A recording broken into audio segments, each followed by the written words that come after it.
Aleluia. O tema da mensagem que eu quero trazer a vocês nessa noite: para Deus não há impossíveis. Para Deus não há impossíveis.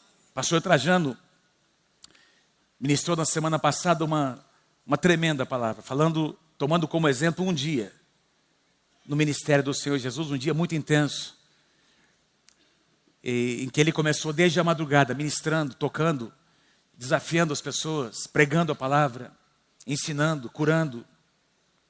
E todo o enfoque da mensagem foi esse: quem investe tempo em oração e na palavra, sai fortalecido para enfrentar qualquer dificuldade que apareça durante aquele dia. E eu quero continuar falando com vocês, ministrando sobre a nossa postura em Deus, não é? Meu desejo é que você saia daqui nessa noite com a sua fé edificada e esperando e aguardando grandes coisas da parte de Deus, porque o nosso Deus é um Deus que reserva grandes coisas para fazer no nosso meio, amém? Para Deus não há impossível. Diga bem forte: para Deus não há impossível. Mais uma vez.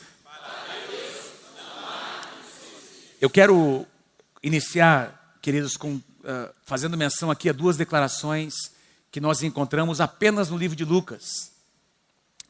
Duas declarações muito fortes e que demonstram o poder de Deus, que o nosso Deus tem poder para mudar situações que nós muitas vezes chamamos de impossíveis. Nós muitas vezes chamamos de intransponíveis. Mas o nosso Deus é maior, Ele tem poder. A primeira delas foi quando o anjo Gabriel se apresentou a Maria, falando sobre o poder do Espírito Santo que viria sobre ela para gerar o Messias. E no capítulo 1 de Lucas, no versículo 37, capítulo 1, versículo 37, capítulo 1, versículo 37 de Lucas, nós lemos o anjo Gabriel declarando: porque para Deus não haverá impossíveis, para Deus não haverá impossíveis em todas as suas promessas. Quero pedir que você declare comigo bem forte. Vamos lá, Lucas 1:37, porque para Deus não haverá impossíveis em todas as suas promessas. Deixa eu trazer você para o contexto. Gabriel tinha vindo, nos versículos que antecedem, não é? O anjo Gabriel tinha vindo primeiramente para Isabel, mãe de João Batista, uma mulher avançada em dias, estéril, que nunca tinha gerado filhos, e o poder de Deus tocou essa mulher. Ela então achou-se grávida de João Batista. 6 meses depois, o mesmo anjo Gabriel, eu compartilhei sobre isso algumas semanas atrás, se apresenta a Maria e visita Maria para dizer que ela se acharia grávida do Espírito Santo e seria envolvida pelo poder do Espírito Santo para gerar o Messias. E aí Maria pergunta: mas como isso vai acontecer? E aí o anjo Gabriel faz menção do que havia acontecido com Isabel, dizendo: lembra daquela tua parente, não é? Ela avançada em dias e estéril.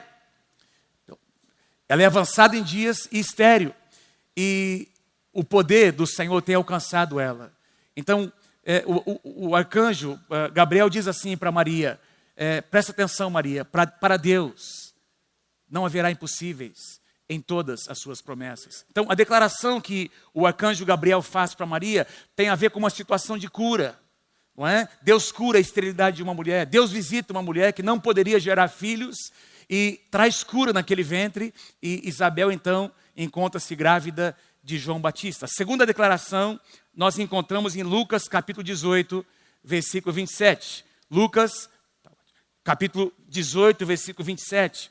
Quando o próprio Jesus declara, logo após, lembra aquele jovem rico se apresentar a Jesus, e ele queria saber como é que ele poderia, não é, praticar os mandamentos e seguir, sendo como uma pessoa aprovada diante do Senhor. Jesus disse: você vende tudo o que você tem. Jesus, sabendo, conhecendo o coração desse jovem, que ele era uma pessoa muito rica e que o seu coração estava nas riquezas, Jesus toca exatamente no ponto em que esse rapaz tinha alguma coisa no lugar de Deus, dizendo: olha, vende tudo que você tem, distribui aos pobres e me segue. Jesus estava, na verdade, tocando naquilo que era um ídolo no coração desse rapaz. E os discípulos começam a perguntar, porque esse rapaz, então, ele vai embora, ele não segue o Senhor Jesus, e Jesus passa a falar sobre como é difícil uma pessoa que ama o dinheiro, ama as coisas naturais, entrar no reino dos céus, porque o dinheiro se torna, na verdade, um Deus no seu coração.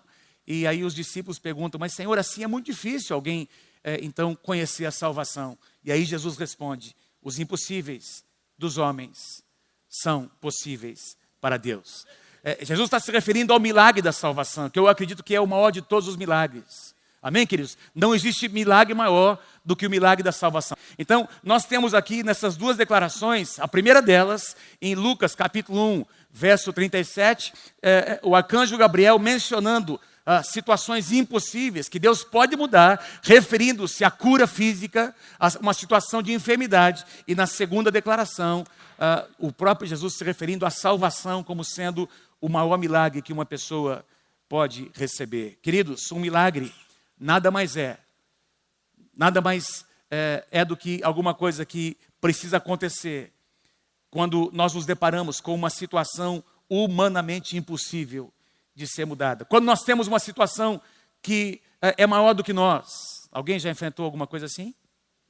Uma situação maior do que nós. Lembra que o salmista declara, eu elevo os meus olhos para os montes, eles são maiores do que eu. De onde me virá o socorro? O meu socorro vem do Senhor, que está acima dessas montanhas, o Senhor que fez os céus e a terra. Muitas vezes nós enfrentamos, sim, e eu tenho certeza que nessa noite tem gente aqui enfrentando situações que são maiores do que você.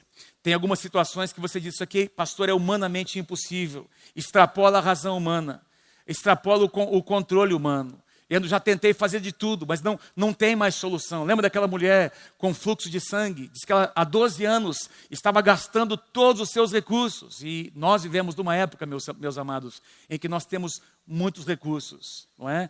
Por menor que seja até a condição financeira, a ciência tem proporcionado que nós possamos nos beneficiar de muitos recursos. É ou não é verdade? Muitas situações que nós temos hoje que trazem conforto nas nossas casas, não é? E até solução para alguns dos problemas naturais que nós enfrentamos, nós encontramos como fruto do conhecimento da ciência, da biologia, da medicina, e nós podemos desfrutar de tudo isso como um benefício que vem até nós. Mas eu e você sabemos que muitas vezes, mesmo tendo todas essas coisas disponíveis, esses recursos, falta alguma coisa, não é? Eu me lembro de uma situação que nós passamos lá em Curitiba, um acidente que aconteceu, está me vindo no meu coração isso agora, um acidente que aconteceu com um casal que perdeu seus 2 filhos num acidente. Primeiro o filhinho mais novo e depois a filha um pouquinho mais velha já na adolescência, a moça que trabalhava na casa desse casal, que todo dia levava, não é? Os pais trabalhavam fora e essa moça que trabalhava na casa pegava essas 2 crianças e tomava o ônibus ali em Curitiba, lá no Boqueirão, e ia até onde a mãe trabalhava e para entregar as crianças. Numa dessas ocasiões, ela foi atravessar essa rua para pegar o ônibus, e aquele ônibus que tem em Curitiba, aquele articulado, ela não viu. E esse ônibus acabou atropelando essa moça. A filhinha mais nova morreu, e o filhinho mais velho, eu fui visitar o pai no hospital, e esse pai estava desesperado, estava em coma, esse menino, e ele acabou falecendo. Eu me lembro desse homem dizendo para mim, antes do filho morrer, pastor, faz alguma coisa, eu pago o que for necessário. Faz alguma coisa para tirar o meu filho. Ele já estava em coma e foi uma situação irreversível. E eu e você sabemos que muitas vezes, talvez bem próximo de mim e de você, já aconteceu alguma situação, ou quem sabe na tua família, em que todos os teus recursos, tudo que você e eu podíamos fazer, nós fizemos, mas aquela situação não tinha como resolver, a menos que Deus agisse. E quando não tem mais o que fazer, amados, aí é uma oportunidade que surge para Deus fazer um milagre. Um milagre é necessário. Leia lá comigo, bem forte. Um milagre é necessário somente quando nos deparamos com uma situação humanamente impossível de ser mudada. Nunca tantos milagres aconteceram de maneira tão concentrada, não é? Num tempo tão abreviado, de maneira tão concentrada quanto no tempo em que Jesus esteve ministrando nessa terra. Nos seus 3 anos e meio de ministério, E naqueles anos que sucederam, não é? No início da igreja, do primeiro século, muitos e muitos milagres, não é? Acontecendo, ressurreição de mortos, pessoas que padecendo de enfermidades incuráveis, sendo curadas, pessoas possessas por espíritos malignos, sendo libertas pelo poder de Deus. E eu queria tomar como base esses acontecimentos, porque no Novo Testamento, quando a gente lê sobre milagres, sinais, maravilhas, existem algumas palavrinhas que nós encontramos no Novo Testamento. Na verdade, são 3 palavras que são usadas, e eu queria mostrar a vocês. As 3 aparecem nesta passagem que está aqui em Atos capítulo 22, aliás, capítulo 2, no versículo 22. 3 palavras gregas que são traduzidas como, diga assim comigo, milagres, maravilhas e sinais. Vamos lá, bem forte comigo. Milagres, maravilhas e sinais. São 3 palavras diferentes que são traduzidas dessa maneira. Eu quero mostrar a vocês. As 3 aparecem aqui em Atos capítulo 2, versículo 22. Quando Pedro está ministrando, logo depois do Pentecoste, ele está pregando aquela multidão, e ele diz assim: israelitas, falando sobre Jesus, ouçam essas coisas. Jesus de Nazaré foi aprovado por Deus diante de vocês por meio de milagres, maravilhas e sinais. Por meio de milagres, maravilhas e sinais que Deus fez entre vocês por intermédio dele, por intermédio do Messias, de Jesus. Quando Pedro faz menção a essas 3 palavrinhas, milagres, maravilhas e sinais, ele está, porque o Novo Testamento foi escrito na língua grega, são 3 palavras diferentes. Eu quero mostrar a vocês que palavras são essas. A primeira delas, a palavra milagres, é a palavra grega dunamis. Diga assim comigo, dunamis. A palavra dunamis, queridos, ela significa literalmente poder em ação. Ela significa milagre em operação. É de onde vem a palavra dinamite. De onde vem a palavra dinamite? Quando, por exemplo, o anjo Gabriel visita Maria, ele diz assim: Maria, descerá sobre você, sobre ti, o Espírito Santo, e o poder do Altíssimo, e o dunamis do Altíssimo te envolverá. A gente tem cantado uma canção, não é? Uma canção mais antiga que a gente cantava: descerá sobre ti o Espírito Santo, e o poder do Altíssimo te envolverá. Essa palavra poder é a palavra dunamis. É como se Gabriel estivesse dizendo assim, o anjo: olha, existe um poder que vai vir sobre você que é comparável, numa linguagem para que fosse entendido, né, a uma dinamite que Deus vai colocar no seu coração. É a mesma palavrinha que nós encontramos em Atos capítulo 1, versículo 8. Mas receberão, quando Jesus diz aos seus discípulos: olha, permaneçam em Jerusalém, porque tem uma promessa que virá sobre vocês, não é? Esperem que a promessa venha. E aí Jesus diz: vocês receberão poder, dunamis, quando o Espírito Santo descer sobre vocês. Meus amados, quem aqui tem o Espírito Santo habitando no seu coração? Levanta a sua mão. Vou perguntar de novo: quem tem o Espírito Santo habitando no seu coração? Então fala assim para a pessoa do seu lado: você tem uma dinamite dentro do seu coração. Uma dinamite espiritual. Diga assim: o dunamis de Deus está no teu coração. Amém? Então no teu coração, no meu coração, nesse ambiente aqui, esse ambiente é um ambiente onde milagres podem acontecer. Esse ambiente onde a igreja do Senhor se reúne é um ambiente onde o dunamis está presente. O poder em ação está presente. Não é? É interessante que em algumas ocasiões Jesus estava em determinado lugar, e a gente lê nos evangelhos: e havia nele poder para curar. Antes de um milagre acontecer, havia nele poder para cura. E alguém, de repente, como o pastor Eduardo citou aqui, não é? Aqui uma menção que eu fiz de uma das mensagens, alguém criava uma demanda. Alguém, então, exercia fé. Então havia poder em Jesus, e alguém acessava esse poder, e aí o dunamis era liberado. Amém, amados? Então o dunamis era liberado. Isso aconteceu em Pentecostes, o poder do Espírito Santo. Quando o Espírito Santo desceu sobre eles, o poder veio junto. Tanto é verdade que foi uma linha demarcatória. Depois desse dia de Pentecostes, aqueles homens medrosos, aqueles homens, alguns deles que haviam negado o Senhor Jesus, agora estão sendo usados em sinais e maravilhas, pregando a palavra, espalhando o evangelho, plantando igrejas em todas as partes. Por quê? Porque o dunamis de Deus, o poder e ação, estava no coração deles. E eu declaro sobre a tua vida nesta noite, em nome de Jesus, que o poder, o dunamis de Deus vai tomar conta do seu coração. Primeira palavrinha, diga assim comigo, milagres. Dunamis. A segunda palavrinha que nós lemos é a palavra maravilhas, que nós lemos ali em Atos capítulo 2, é a palavra grega teras. E às vezes é traduzido no Novo Testamento como prodígios. Nós encontramos em algumas passagens o termo prodígios. E essa palavra significa, presta atenção no que eu vou dizer, algo que acontece que causa espanto nas pessoas. Alguma coisa que acontece que causa admiração. E eu diria até escândalo. Porque em muitas situações em que Jesus operou milagres, algumas pessoas se escandalizaram. Ficaram tão espantadas que questionaram o poder. Ele ora, ele liberta, ele cura em nome de quem? Nós sabemos em nome de quem Jesus estava curando. Mas os religiosos questionaram, ao mesmo tempo que muitos abriram o seu coração, para alguns foi escândalo, porque causava muita admiração. De repente, não é? Na plenitude dos tempos, no tempo de Deus, no Kairos de Deus, uma explosão de milagres começa a acontecer. Não é?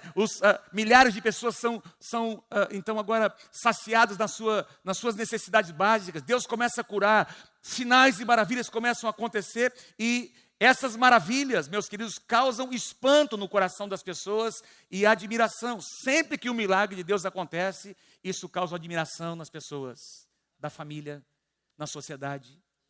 Amém? Começa a ter uns comentários. O que está acontecendo naquela igreja? O que está acontecendo naquela célula? Eu não sei o que está acontecendo, mas tem um líder lá que ora e Deus age e milagres acontecem. Eu não sei o que está acontecendo lá, mas tem uma mulher de Deus, tem um homem de Deus que quando eles oram, o poder de Deus se manifesta. Diga assim comigo, isso é uma maravilha de Deus. Amém? Esse é o sentido da palavra maravilha, quando você lê nas Escrituras, no Novo Testamento, algo que causa espanto nas pessoas. E eu quero declarar em nome do Senhor Jesus, que nesses dias, nós veremos maravilhas acontecendo no nosso meio, e essas maravilhas vão causar espanto nas pessoas, vão causar curiosidade nas pessoas. O que está acontecendo lá? Elas vão querer saber o que é, e virão para saber, e terão uma experiência com o Senhor Jesus. Quem crê, diga amém. A terceira palavrinha que nós encontramos aqui em Atos 2 é a palavra sinais. Desculpe, eu não li o texto, não é? Atos 6, 8, tem muitas passagens, mas nós encontramos uma delas é essa. Estevão, homem cheio da graça e do poder de Deus, poder aqui é dunamis, realizava grandes maravilhas entre o povo. Grandes maravilhas. Vamos para a terceira palavrinha. Sinais. Milagres, maravilhas e sinais. Sinais é essa palavrinha grega semeion, que significa a prova que dá autenticidade. Uma prova que ninguém pode contestar. Esse é o sentido de um sinal. Ou seja, tem aqui um diagnóstico médico dizendo, não tem cura. Tem 2, 3 meses de vida. E aí, amados, tem oração, tem jejum, maravilhas, sinais, milagres acontecem. E aí tem um segundo diagnóstico médico que diz, não tem mais nada, eu não sei o que aconteceu. Tinha uma doença, agora não tem mais. É a prova visível de que o meu Deus, o nosso Deus faz milagres, Ele muda sentenças. Esse é o sentido da palavra sinais. Deus quer trazer, Deus quer liberar nas nossas vidas, nas nossas casas, nas nossas famílias. Deus quer liberar isso no teu trabalho, meu irmão. Deus quer liberar, meu irmão, lá jovem, na escola, na faculdade onde você está. Deus quer liberar sinais por meio das suas mãos, das suas palavras. Quem recebe, diga amém em nome de Jesus. Sentenças mudadas. Certa ocasião, Nicodemos, um homem muito inteligente, um homem que tinha medo até do que as pessoas poderiam dizer dele, por isso ele foi procurar Jesus de noite. Diz que ele de madrugada procurou o Senhor Jesus, dizendo, Senhor, sabemos, João capítulo 3, versículo 2, sabemos que és mestre vindo da parte de Deus. Por quê? Porque ninguém pode fazer estes sinais, semeion, sinais que tu fazes, incontestáveis que tu fazes, se Deus não estiver com ele. Sinais que dão autenticidade, que ninguém pode contestar. 3 palavrinhas. Vamos lá comigo? Diga primeiro comigo, milagres. Diga assim, Deus vai fazer nesses dias milagres no nosso meio. Diga assim, o dunamis está presente na igreja. A segunda palavrinha, maravilhas. Fala para o teu irmão assim, meu irmão, Deus vai fazer uma grande maravilha na sua vida, por meio de você. Deus vai usar as tuas mãos. Desculpa, irmão, nessa noite eu quero que você participe comigo dessa mensagem, porque eu creio que Deus quer usar a tua vida nesses dias. Deus quer usar as tuas mãos, líder de célula, supervisor de célula, para que você ore, para que você ouse orar pelos enfermos, por situações, amados, que aparentemente são intransponíveis. E Deus vai usar as tuas mãos, a tua oração, para fazer milagres, maravilhas e sinais nesses dias. Amém. Em nome de Jesus. Sinais. Milagres. Diga assim comigo, milagres, maravilhas e sinais. Agora, o que é um milagre? Então vamos entender, eu queria trazer essa definição, eu já tenho pregado sobre, inclusive tenho trazido aqui algumas mensagens, uma definição parecida com essa, mas essa eu estava orando ontem, buscando, e Deus colocou isso no meu coração, não é? É uma definição que Deus colocou, eu quero compartilhar com você, quero ver se você concorda comigo. O que é um milagre? O milagre é uma intervenção sobrenatural de Deus numa determinada situação, num determinado tempo, para cumprir um determinado propósito. Amém? É uma intervenção. Ou seja, as coisas estavam acontecendo, o curso estava indo numa direção, não é? Havia toda uma situação que determinava, que dizia, essas águas vão dar aqui nesse lugar. E aí Deus vem e muda o curso daquele rio. É uma intervenção sobrenatural. Deus muda a história. Deus começa a escrever uma nova história. É uma intervenção sobrenatural da parte de Deus. Numa determinada situação. Olha, sabe, eu fico impressionado, meus amados, como Jesus, como ele era um líder, um pastor, um ministério que tocava de uma forma tão excelente as multidões, mas a capacidade que ele tinha de tocar as pessoas individualmente. A capacidade que Jesus tinha de, no meio de uma multidão, olhar para um rapaz ali naquela árvore e dizer, Zaqueu, desce. Eu vou estar contigo na sua casa hoje. A capacidade que Jesus tinha de chamar as pessoas, de parar o que estava fazendo, para dar atenção a uma pessoa, porque havia uma determinada situação que merecia um milagre. O milagre acontece, amados, como o resultado de uma ação sobrenatural, numa determinada situação, num determinado tempo, no Kairos de Deus, para cumprir um determinado propósito. E quem sabe, chegou o teu tempo nesses dias. Quem sabe chegou a tua hora nesses dias. Quem sabe, amado, está se aproximando o momento em que as janelas dos céus vão se abrir sobre a tua casa, a tua vida, a tua família. Aquela situação que você tem orado, quem sabe por anos, por meses, ou quem sabe por semanas, ou só alguns dias. Porque uma coisa que nós precisamos prestar atenção, Deus não tem uma maneira assim exata de agir. Não é? Eu não posso dizer que Deus age com o pastor Corsini exatamente da forma como ele age na minha vida. O nosso Deus é um Deus que vê, que move em cada situação de uma forma peculiar, amados. Eu posso dizer a vocês que eu e os meus irmãos crescemos nesse ambiente. A nossa igreja, a Nova Aliança, foi plantada, foi iniciada nesse ambiente, nessa atmosfera e nessa ênfase de cura, de libertação, de restauração de pessoas. Muitos milagres acontecendo. Tem famílias aqui hoje que estão conosco desde a época da tenda, que vieram por causa de um milagre que Deus fez. A libertação de um homem, de uma mulher. Está aqui o pastor Rômulo. Quando a sua mãe veio, seu pai vieram, não é assim, pastor Rômulo, foram libertos. A mãe do pastor Rômulo tinha um problema sério de opressão. Deus trouxe libertação.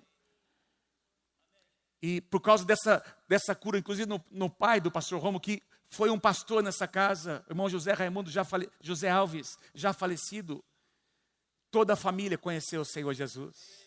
E nós temos N situações como essa que se repetem aqui na igreja. Nós crescemos, nós vimos, nós experimentamos isso na nossa casa. Não apenas quando vivíamos com os nossos pais, mas nós também, eu, a Mônica, com os nossos filhos, temos visto, experimentado o poder de Deus. Me lembro quando, no início do nosso casamento, por 5, quase 6 anos, a Mônica não podia engravidar e foi constatado um problema sério no útero, que ela não podia gerar filhos. Uma doença, uma situação. Nós fizemos um tratamento e aquilo não resolvia. E me lembro de uma noite em que a pastora Valnice estava pregando lá em Curitiba. E nós viemos na frente de um apelo. Todo o apelo que tinha, a gente estava ali para orar. Durante todos aqueles anos, amados. E eu quero aqui abrir um parênteses. Enquanto Deus não fizer o milagre na tua vida, na tua casa, vem todo o apelo. Apresente-se toda ocasião em que houver uma situação, em que alguém fizer um apelo para cura, vem buscar a tua bênção. Quem sabe não seja naquele momento. Quem sabe se não Deus preparou para aquela hora. E nós tínhamos orado por anos, mas naquela noite, eu não sei porquê, esse é um mistério, Deus visitou a Mônica. E 1 mês e pouquinho depois, saiu lá nos exames, a gravidez. Está aqui o resultado, Pedro Elias. Resultado de um milagre de Deus. Amém? Depois do Pedro, veio a Ana. Depois da Ana veio o André. E depois nós começamos a pedir para os irmãos, parem de orar, por favor.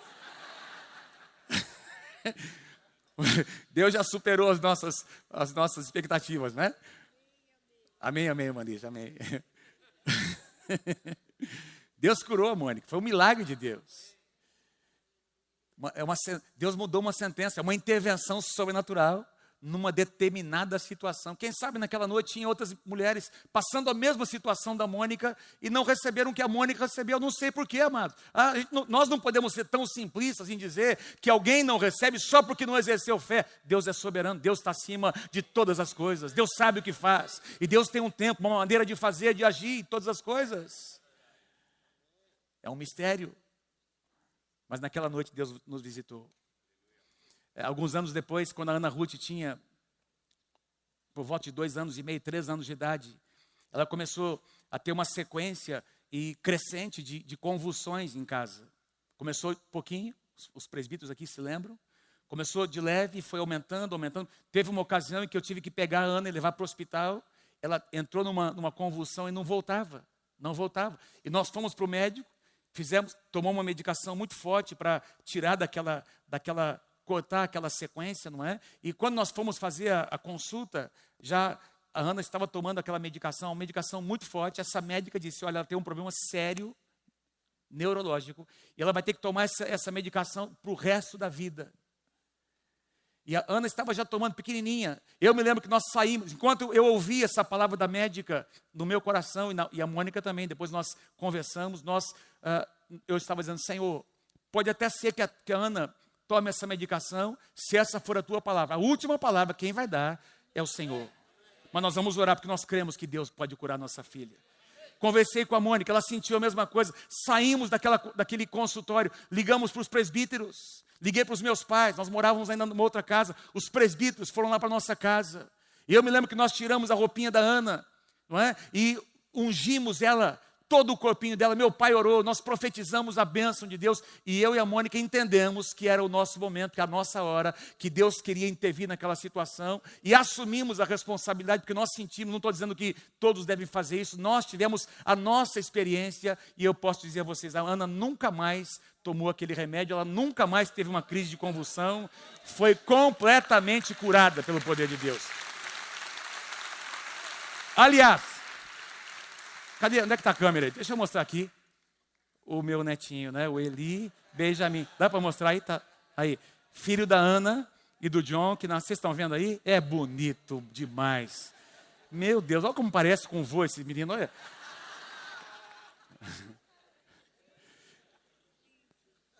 O nosso segundo neto que nasceu agora, da Ana e do John. A Ana passou por um desafio grande, não é? E teve até que fazer transfusão de sangue, mas já está em casa, graças a Deus, os irmãos que participaram, que oraram, agradecemos as orações, mas eu posso dizer a vocês, nosso Deus é um Deus que faz milagres. temos visto e experimentado. Mas eu também posso dizer a vocês que nesses anos todos, tem algumas situações que nós não temos resposta. Por que que no mesmo capítulo 12 de Atos, por exemplo, nós encontramos um apóstolo amado, Tiago, que era um dos três, Pedro, Tiago e João, um dos que estavam mais próximos do Senhor Jesus. De repente esse apóstolo, esse homem de Deus é levado para a prisão, Herodes manda prender Tiago, e querendo ganhar o coração do povo, num ato político, ele manda matar Tiago. Um dos 12 apóstolos é morto ao fio da espada. A igreja estava orando, e de alguma forma, isso é um mistério, Deus permitiu que aquilo acontecesse. O que é que Herodes faz? Herodes manda prender Pedro, porque ele percebe que a repercussão foi boa, politicamente falando, e diz lá em Atos 12 que ele queria fazer a mesma coisa com o apóstolo Pedro. A igreja está orando, e como em resposta à oração da igreja, vocês conhecem a história, as cadeias caem, um anjo vem ali, as portas se abrem, Pedro é liberto daquela prisão, ele vai ali encontrar a igreja que está orando, que está intercedendo, mas tenta responder, por que que no mesmo capítulo nós encontramos um apóstolo morrendo e outro sendo liberto? Não sei. E eu posso dizer a vocês que nem o pastor Samuel e nem Salomão, em toda a sua sabedoria, vai conseguir responder isso para você. Porque tem algumas situações que eu e você não temos controle. No entanto, o que nós precisamos fazer é continuar orando. O que nós precisamos fazer é continuar nos posicionando em cima das promessas de Deus, orando, crendo, declarando, até que Deus faça. E se Deus não fizer, nós vamos continuar acreditando nesse Deus. Ele continua sendo Deus, Criador dos céus e da terra, que merece honra e glória, e Ele tem o controle de todas as coisas. Não vamos deixar de servi-lo, porque nós recebemos ou não recebemos uma bênção. Mas a nossa atitude tem que ser, Senhor, nós cremos, nós vamos nos colocar, porque os nossos impossíveis são possíveis para Ti, Senhor. Louvado seja o nome do Senhor. Por que Deus deseja realizar milagres? E por que Deus quer realizar? Quem é que crê que Deus quer realizar milagres? Eu quero, então, na minha expectativa é que essas palavras entrem no seu coração nessa noite. Por que Deus quer fazer? Em primeiro lugar, porque ele tem um compromisso com a sua palavra. Foi Deus quem prometeu que milagres aconteceriam. Mateus capítulo 24, versículo 35, Jesus diz: passará os céus e a terra, porém as minhas palavras não passarão. Nós encontramos muitas promessas de que nos últimos dias haverá um derramado do Espírito Santo, sinais e maravilhas vão acontecer, assim como o diabo, não é? Por causa até motivado pelo engano, tentando enganar o coração das pessoas, também vai promover sinais e maravilhas para o erro, para conduzir as pessoas a um lugar de engano. Vai haver também na igreja, vai haver uma unção, uma graça de Deus, juntamente com uma grande colheita de almas que vai acontecer nos últimos dias. Amados, uma unção que vai vir para converter os corações dos pais aos filhos, para trazer cura nos relacionamentos, não é? E cura física, e é o que a palavra de Deus diz, que o Espírito Santo será derramado sobre toda a carne, amados. E se a palavra de Deus diz, nós precisamos crer no que a palavra de Deus declara. Deus realiza milagres porque, em primeiro lugar, Ele tem um compromisso com a sua palavra. Quem pode dizer amém?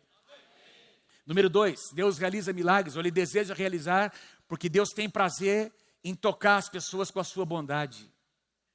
Deus tem prazer em envolver as pessoas com a sua bondade, com a sua misericórdia. Aliás, o nosso Deus é um Deus movido por compaixão.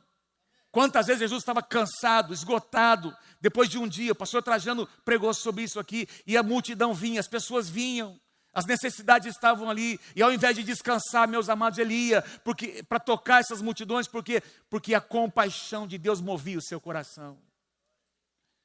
E Deus está aqui nessa noite para dizer a você que Ele se compadece da sua vida, Ele tem prazer em tocar a tua vida e a minha vida. Diz lá em Mateus 9:6, ao ver as multidões, Jesus teve compaixão delas, porque estavam aflitas e desamparadas. Tem uma tradução que diz, e exaustas como ovelhas que não têm pastor.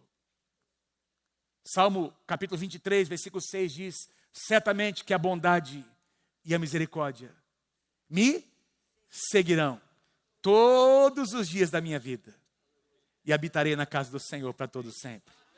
Quem é que crê que as bondades e as misericórdias do Senhor vão te acompanhar, seguir você por onde você for. Diga amém. Amém, queridos? Amém? Diz lá em Lamentações de Jeremias que as suas misericórdias não têm fim, renovam-se a cada manhã. Uma das razões porque Deus quer operar milagres, é porque o coração de Deus fica ferido com a miséria do homem. O coração de Deus fica ferido com as doenças, com as enfermidades, porque Deus não criou o homem para morrer, Deus não criou o homem para sofrer. O que nós enfrentamos em termos de doenças, de degradação, não é? É porque o pecado entrou na raça humana. Então o coração de Deus, meus queridos, se condói com isso. E um dia a palavra de Deus diz que Ele vai enxugar dos nossos olhos toda lágrima, e a morte não vai mais existir, não vai ter mais enfermidade, não vai ter mais sofrimento, quando o Senhor Jesus vier na sua segunda vinda. Mas até que isso aconteça, uma das razões pelas quais Ele deseja curar, é para que as pessoas conheçam a sua bondade, a sua misericórdia. Em terceiro lugar, Deus deseja realizar milagres para que a nossa fé seja provada. Eu tenho pregado aqui que é uma interação entre a graça de Deus e a nossa atitude, a nossa fé. Em Marcos capítulo 16, versículos 17 e 18, Jesus disse aos seus discípulos: estes sinais hão de acompanhar aos pastores e líderes.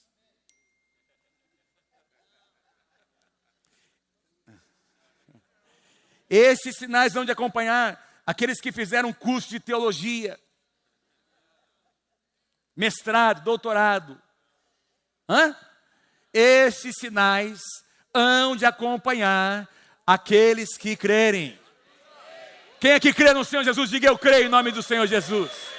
Amém? Aqueles que creem, nós, cada um de nós, esses sinais, a mesma palavrinha que nós aprendemos aqui, uma das 3 palavrinhas, sinais incontestáveis, hão de acompanhar aqueles que creem. Em meu nome expelirão demônios, falarão novas línguas, pegarão em serpentes, e se alguma coisa mortífera beberem, não lhes fará mal. Ou seja, a maldição não vai ter poder.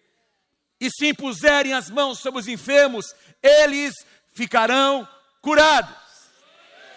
Nós cremos, na próxima sexta-feira à noite, nós vamos impor as mãos sobre muitas pessoas enfermas, situações que precisam de uma intervenção sobrenatural, e nós cremos que vai haver milagres. Milagres vão acontecer aqui, porque a palavra de Deus diz, nós cremos no que a palavra de Deus declara. É promessa da palavra. Então, quando nós exercemos fé, nós exercitamos. A nossa fé é como músculos que precisam ser exercitados. Se você não exercita, atrofia. Quem é que já? Não é? Ai, que dor. Dói aqui e dói ali. Provavelmente é que você está precisando fazer um pouquinho de exercício, não é verdade? A fé é da mesma forma. A fé são como músculos que precisam ser exercitados. Nós precisamos provar, nós precisamos exercitar, nós precisamos lembrar da palavra, não é? E quando eu digo exercer fé, é aquilo que eu ministrei aqui há 2 semanas atrás, essa parceria que nós fazemos com Deus na oração, onde nós lembramos das promessas, nós falamos com Deus: Senhor, está escrito na tua palavra, eu creio no que a tua palavra declara. E aí você coloca o teu coração, se Deus vai fazer ou não, é uma questão dele, ele vai decidir, amados. Eu estou falando da nossa atitude. Nós provamos, a nossa fé é provada, a nossa atitude é provada. E quando nós agimos dessa forma, muitas vezes nós vamos experimentar os milagres do Senhor. Número 4. Para envergonhar Satanás. Eu já vou lembrar todas elas, tá? São 6 razões pelas quais Deus deseja operar milagres. Para envergonhar Satanás. Em 1 João capítulo 3, versículo 8. Olha que coisa linda essa passagem, o que João declara. Para isto, João resume nessa frase: para isto se manifestou o Filho de Deus. Claro, ele veio para salvar a humanidade, ele veio para redimir o homem, ele veio para fazer muitas coisas, mas João, ele traz de uma forma concisa. Essa é a razão pela qual Jesus veio em carne como homem. Para isso se manifestou o Filho de Deus, para destruir as obras do diabo. E quais são as obras do diabo? João capítulo 10, versículo 10 nos responde: O ladrão vem para roubar, matar e destruir. João capítulo 10, versículo 10. Essa é a obra de Satanás, do diabo. Ele vem para roubar, para destruir, para matar. Tudo que é puro, tudo que é santo. A nossa casa, nossa família, não é? Os nossos relacionamentos, nossas finanças. Ele quer trazer bancarrota, ele quer trazer desespero, ele quer trazer separação. Ele quer trazer conceitos distorcidos, ele quer relativizar tudo, não é? Não tem mais certo e errado, depende do que você acha. Ele quer questionar o que Deus faz, ele quer roubar, amados, a nossa herança. Mas Jesus veio para desfazer, para destruir as obras do diabo. Deixa eu dizer uma coisa, toda vez que um milagre acontece, aliás, deixa eu dizer algo antes disso. Alguém podia perguntar, mas pastor, ele tem poder para isso? Eu não tenho tempo para citar vocês, nosso tempo já vai muito forte, muito avançado, mas em Apocalipse diz que o acusador foi lançado. E ele vem furioso. Ele vem para tentar enganar. Apocalipse capítulo 12, versículo 12, porque ele sabe, diz lá, porque ele sabe que pouco tempo lhe resta. Diga assim comigo, o diabo sabe que tem pouco tempo. E a Bíblia diz que nós estamos vivendo os últimos dias. Então, nesse pouco tempo que Satanás tem para agir, ele tem ainda algum nível de autoridade que Deus permite que ele tenha.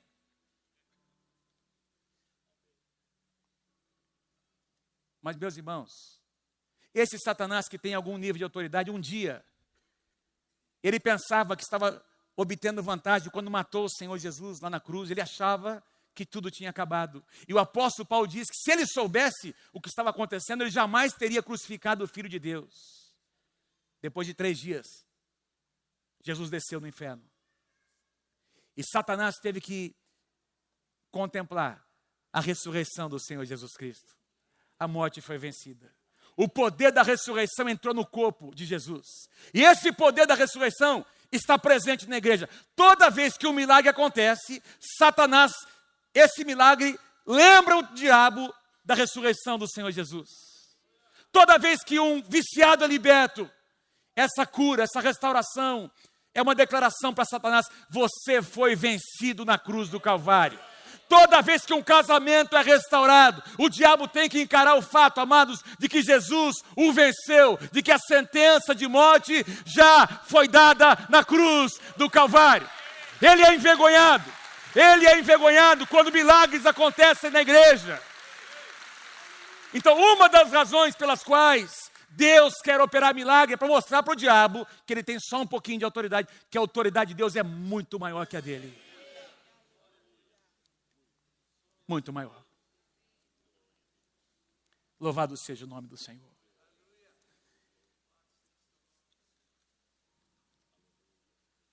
João capítulo 3, versículo 8. Para isso se manifestou o Filho de Deus, para destruir as obras do diabo. Número 5. Uma outra razão, a penúltima, são 6. Porque Deus quer operar milagres para que muitos se convertam. Pastor Paulão está aqui, sentado, hoje é um dos nossos pastores. Oi, mãe.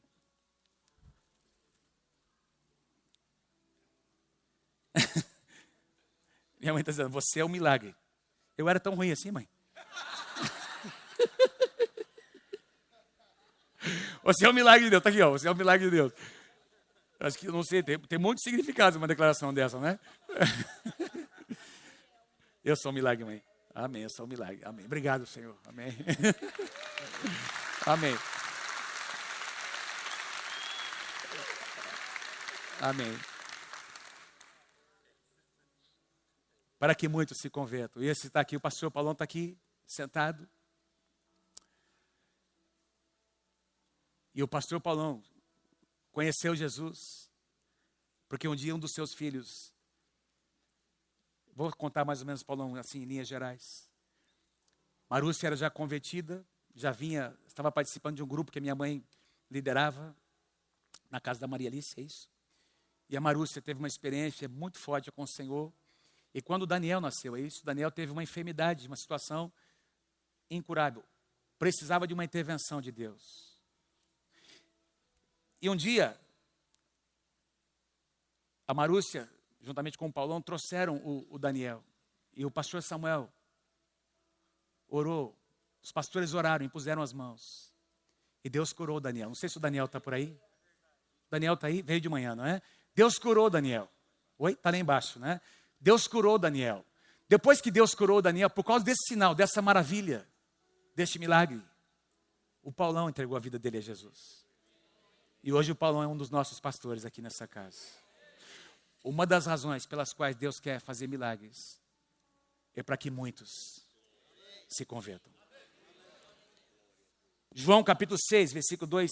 Porque grande multidão continuava a segui-lo, porque vira os sinais miraculosos que ele tinha realizado nos doentes.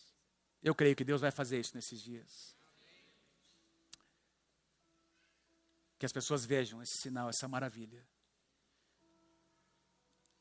E que elas se prostrem, sabendo que só Deus poderia ter feito aquilo.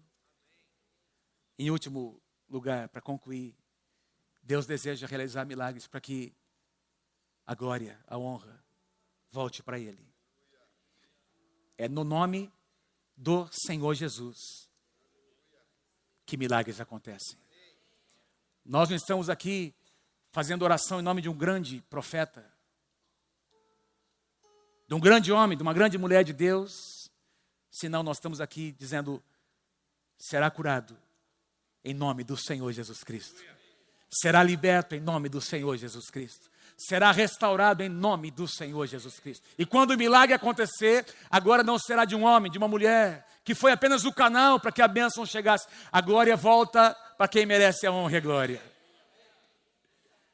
Mateus capítulo 5, versículo 16. Assim brilhe a luz de vocês diante dos homens, para que vejam as suas boas obras e glorifiquem ao Pai de vocês que está nos céus. Amém?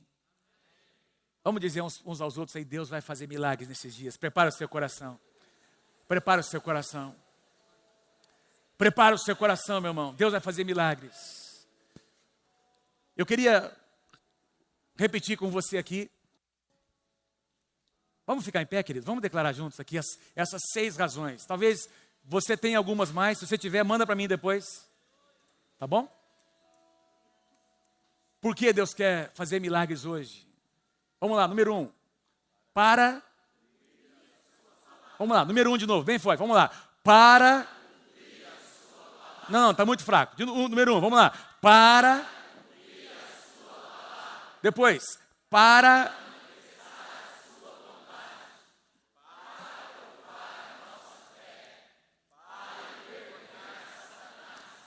Para que muitos e para que Deus seja glorificado. Amém.